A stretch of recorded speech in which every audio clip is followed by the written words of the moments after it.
Un Rising Star surprenant, des concours qui n'ont plus aucun sens, et surtout un match des étoiles avec près de 400 points inscrits, et des joueurs qui s'en battent royalement les couilles. Je pense que c'est acté, le All-Star Game est mort, et je pense qu'il est grand temps d'en finir avec cet événement qui n'en est plus un.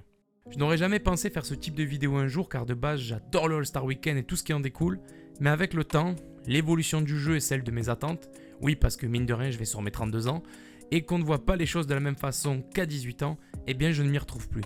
Et je pense ne pas être le seul, il n'y a qu'à voir les nombreuses réactions sur X de la part de la commu et des observateurs basket où 99% d'entre eux sont dégoûtés de l'event. On va donc résumer ce joyeux bordel dans cette vidéo qui, elle pour le coup, risque de ne pas être joyeuse.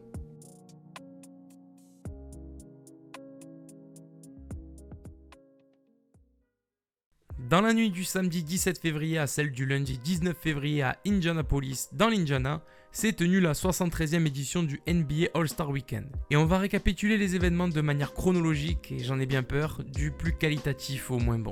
Pour la nuit 1, place au Rising Star Challenge. Oui, alors petit aparté, le match des célébrités, j'en ai rien à foutre. Ça ne m'a jamais trop intéressé, encore moins quand tu vois la gueule des invités. Pour ma part, je ne connaissais que Sir, Annuel AA, Jennifer Hudson et Tristan Jass. Et puis de toute façon, quand tes assistants coach sont plus reconnus que les joueurs, ça devient compliqué à m'emballer IMO. Bref, on a eu une victoire 100-91 de la team Shannon Sharp face à la team Stephen A. Smith avec un 37-16 de Micah Parsons. A noter que pour pimenter la rencontre, la ligne à 4 points fait son retour comme lors du match de l'année précédente et que chaque équipe pouvait activer un crunch time, ce qui lui octroyait 2 minutes de jeu durant lesquelles les points comptaient double. Bizarrement, j'ai l'impression d'avoir déjà vu ça chez l'Harlem Globetrotters. Bref, fin de l'aparté et concentrons-nous sur le meilleur moment de ce week-end et on est qu'à la nuit 1. Aïe. Le Rising Star Challenge donc, où 4 équipes se sont affrontées dans un mini tournoi. Pour les 2 premiers matchs, c'est la première équipe qui arrive à 40 points qui se qualifie pour la finale, et pour la finale, l'équipe gagnante est celle qui atteint les 25 points. Pour le premier match, la team Jalen Rose, composée de Chet Holmgren, Walker Kessler ou encore Jalen Williams, ont battu la team Tamika de Paolo Banchero, Keegan Murray et Scoot Anderson 40-35. Mauvais départ dans ce week-end pour Banchero, mon bébou du Magic, qui pour la précision est le seul joueur à être présent sur les 3 jours du week-end. Pour le second match et à la surprise générale, les archi-favoris de la team Pau Gasol, composés de Bilal Coulibaly, Brandin Podziemski, Rami Raquel Jr. et surtout de Victor Wembanyama, ont perdu 41-36 contre la team Detlef Schrempf, composée uniquement de joueurs de G-League avec pour les plus connus d'entre eux Matas Boutzelis, Emoni Bates, Alodes Williams et Mac McClung, qui pour les 2 derniers ont été très bons avec 24 points eux deux. Rien que là pour moi, c'est là où l'on voit la réussite de ce format, car les joueurs et surtout ceux de G-League se défoncent sur le terrain et nous offrent des surprises et des bons moments. Et c'est surtout ça que l'on attend d'un All-Star Weekend après tout. Place à la finale désormais avec la team Jalen contre la team Detlef, pour laquelle malheureusement il n'y aura pas de suspense. Si les joueurs de G-League ont tout de même été valeureux avec les 8 points de Tsouebwe, désolé je sais pas du tout comment ça se prononce, ils n'ont rien pu faire face aux nombreuses menaces de l'équipe adverse comme Williams, Lively, Hawkins ou encore Bénédicte Mathurin qui a été élu MVP de l'édition 2024. Victoire donc de l'équipe Jalen sur le score de 25-13. Mais ce qu'on retiendra c'est le feel good moment de la G-League team et surtout qu'on a eu droit quand même à du vrai basket comparé à ce qui nous attendait. Bon, en même temps, c'était pas dur. La nuit 2 aka la nuit des tournois. Une nuit qui a démarré par le Skills Challenge où s'affrontaient 3 équipes. La team Pacers avec Haliburton, Mathurin et Turner. La team Top Pick avec Banchero, Edwards et Wemby. Et enfin la team All Stars avec Scottie Barnes, Maxey et Trae Young. Pour le concours, nouvelle formule cette année avec un 3 en 1 pour cet event. Partie 1, un parcours assez standard avec des dribbles, des passes et du tir. Partie 2, un parcours de passe sur cible mobile. Et enfin partie 3, un parcours de shoot sur différents spots. Chaque partie rapportant un certain nombre de points aux équipes. Pour la partie 1, c'est le merdier. Maxey et Banchero sont pas capables de suivre des LED au sol, on en reparlera de ça d'ailleurs. Scottie Barnes dribble comme moi le dimanche après en départ en sortie d'apéro. Et Anthony Edwards se fout de la gueule du monde en shootant main gauche. Pour la partie 2, égalité entre les Pacers et les Top Picks, du coup ça part à mort subite. Sachez d'ailleurs que ça ne semblait pas être prévu par la ligue et qu'on a failli avoir une victoire au pierre-feuille-ciseaux. Je suis fatigué, merde. Les Pacers vont à nouveau remporter cette manche et mener le concours 200-0-0. Pour la partie 3, victoire des All-Stars cette fois-ci dans le concours de tir et on saluera la performance de haut vol des Top Picks qui repartent avec un bon 0 pointé sur l'ensemble du concours et Paolo Banchero qui poursuit son week-end par un 0-2. Ah!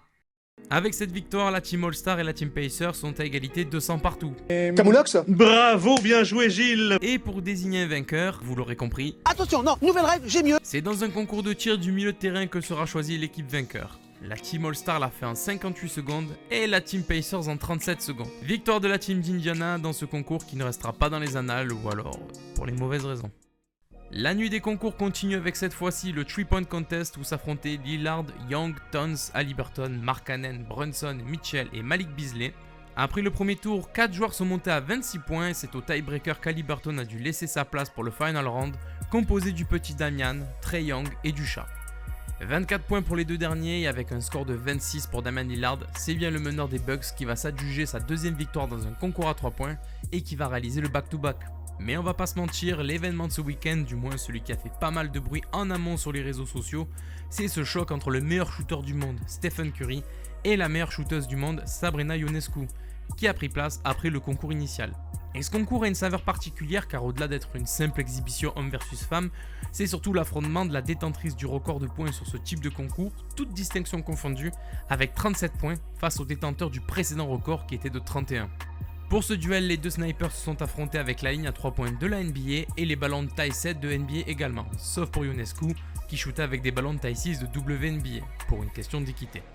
Honneur aux dames donc, et quel honneur s'il vous plaît, puisque Sabrina démarre le concours tambour battant avec un 7 sur 7 pour un score final de 26. Soit autant que le meilleur score du concours officiel masculin. Voilà, maintenant vous faites ce que vous voulez de cette info. Matez-moi un peu la taille de la perf, là on est sur ce qui peut se faire de mieux en termes de tir longue distance. Mais malgré ça, Stephen Curry va lui réaliser un score de 29 pour remporter cette exhibition inédite. 29 soit un score supérieur à celui du vainqueur du concours masculin. Voilà, maintenant vous faites ce que vous voulez de cette info. Mais ce que je retiendrai au-delà de la prestation des deux protagonistes, c'est le respect mutuel dont les deux ont fait preuve et la déclaration post-concours de Sabrina Ionescu. A lot of young girls and young boys that if you can shoot, you can shoot, and it doesn't matter if you're a girl or boy. I think it just matters the heart that you have and wanting to be the best that you can be. Sans doute le seul message positif à ressortir de ce week-end. Pour en finir avec cette nuit 2, place au traditionnel concours de dunk avec un plateau de dunker pour le moins surprenant. Rémi Raquel Jr. qui, contre toute attente, a du jump. Jacob Toppin, le petit frère d'Obi. Mac McClung, le champion en titre. Et Jaylen Brown, le plus gros nom de ce plateau. On saluera d'ailleurs sa participation parce qu'on n'est jamais contre un peu de fame et de hype dans ce genre de concours. Et c'est d'ailleurs tout ce qu'on va saluer venant de sa part. Parce que voilà, je vais vous la faire courte, McClung et Brown seront les deux finalistes du concours, ce qui est pour moi un vol, surtout quand on voit le gros 360 que nous a planté Toppin Jr., qui ne lui permettra pas d'accéder à la finale. Une finale qui sera d'ailleurs remportée par McClung après un gros reverse dunk par-dessus le Shaq, tandis que Jaylen Brown tentera de nous frauder avec sa mauvaise imitation de Dee Brown. Avec une prestation pas aussi folle que celle de l'an dernier mais somme toute solide, McClung réalise le back-to-back à l'instar d'un Jason Richardson notamment, et fait honneur au Osceola Magic, franchise de G-League affiliée à Orlando. C'est d'ailleurs difficile de se dire que McClung a gagné un slam dunk contest sous les couleurs du Magic alors qu'Aaron Gordon n'a pas réussi. Je suis tristesse. On est sur un concours qui, dans la tier list des Slam Dunk Contest, oscillerait entre les catégories manque de sauce, voire oubliable. Sachant qu'en plus, j'ai pas vu tous les ratés en direct, donc mon avis est assez biaisé. Sauf pour Jaylen Brown. Nuit 3 et jour de All-Star Game. Une nuit des étoiles qui est revenue sur la formule originelle, l'Est contre l'Ouest. Un format auquel Adam Silver avait confiance, puisqu'il déclara la veille de la rencontre « Je pense qu'on verra un bon match demain soir ». Une tech appuyée par Larry Bird himself qui déclara de son côté que ce qu'il aimerait vraiment voir, c'est qu'ils, les joueurs, jouent dur ce soir dans ce All-Star Game. Quand vous avez les meilleurs joueurs du monde ensemble, vous devez être compétitif. Ouais, ça doit être ça. Ouais. Et sans surprise et comme indiqué dans l'introduction de cette vidéo, ça a flop. 397 points inscrits dont 211 par la conférence Est qui sortira victorieuse de cette mascarade. Banchero sauve donc son honneur du week-end. Deux chiffres qui constituent deux nouveaux records pour un All-Star Game. Et si vous aimez les chiffres, en voici deux autres. 168, soit le nombre de tirs à 3 points tentés. Et 3 pour le nombre de fautes totales sur la rencontre. Une parodie de basket tout simplement. Damian Lillard sera élu MVP du match avec 39 points dont 11 tirs à 3 points. Tandis que Karl Anthony Towns en plantera 50 dans le vent. J'ai pas grand chose de particulier à rajouter si ce n'est de ne pas vous infliger ce supplice. Comme le disait le regretté Kobe Bryant, il y a des pick-up games à UCLA avec plus d'intensité qu'au All-Star Game. Et on ne peut être que d'accord avec lui. On terminera donc ce week-end par la déclat de la mine déconfite d'Adam Silver. Au All-Star de la conférence Est, vous avez marqué le plus de points. Eh ben félicitations. Sachant que la ligue est toujours en négociation pour ses nouveaux droits TV, pas sûr que cet événement lui ait fait une si bonne pub que ça. Bon, maintenant que le récap de ce week-end en mousse est terminé, et encore je vous passe la défaite de l'OM contre le Stade Brestois de Les Melou aka Iniesta, il est temps de se poser la question suivante. Qu'est-ce qu'on fait du All-Star Game? Eh bien ma réponse est la suivante, j'en sais rien. Non vraiment, j'en sais rien, parce qu'à moins de prendre une décision radicale comme un avantage du terrain en finale ou encore une non-validation des bonus financiers liés à la sélection All-Star dans les contrats des joueurs en cas de défaite, pour motiver les joueurs justement, eh bien on tournera en rond. Le problème vient justement des joueurs eux-mêmes. Ça fait 10 ans au moins qu'on mange du caca parce que les types sont épuisés de leur saison et qu'ils veulent juste passer du bon temps sans prise de tête. Il n'y a qu'à voir la récente déclaration d'Anthony Edwards ou de LeBron James pour s'en rendre compte. Le comble, c'est de se dire que le seul match potable sur ces 10 dernières années, c'est le match de 2020 parce qu'on a mis un objectif de score en hommage à Kobe qui venait de décéder, afin de donner un semblant de suspense au bordel. Et encore, c'était pas fameux hein. Ça fait vieux con, mais c'était quand la dernière rencontre à suspense potable? 2003 ? On souffle hein. Pourtant la ligue a tout fait pour nous faire gober la pilule. Il y a même eu des parquets en LED. Alors autant j'ai beaucoup aimé le parquet du match des étoiles, et autant j'adore les effets visuels sur les parquets, mais foutre un bordel tout vert fluo et des indications au sol dignes du permis vélo qu'on fait au CM2, je suis pas sûr que ce soit du meilleur effet. Dommage, mais alors vraiment dommage, et plus le temps passe et moins je m'intéresse à cet événement. Ce qui est paradoxal avec le fait qu'on se chamaille tous les ans sur les sélections All-Star, la bise à Auxerre au passage, et qu'on se prend la tête en amont pour au final terminer le week-end avec un goût plus qu'amer dans la bouche. Bref, en tout cas, si vous avez des idées pour sauver le All-Star Game et le All-Star Weekend, je vous invite à les renseigner dans les commentaires. J'en ferai peut-être une vidéo React, qui sait. En attendant, je vous remercie d'avoir suivi cette vidéo et je vous remercie pour les 1000 abonnés sur YouTube et les 3400 sur Twitter. Je vous dis à très bientôt, ou pas, pour une prochaine vidéo. À la prochaine l'équipe. Tchuss!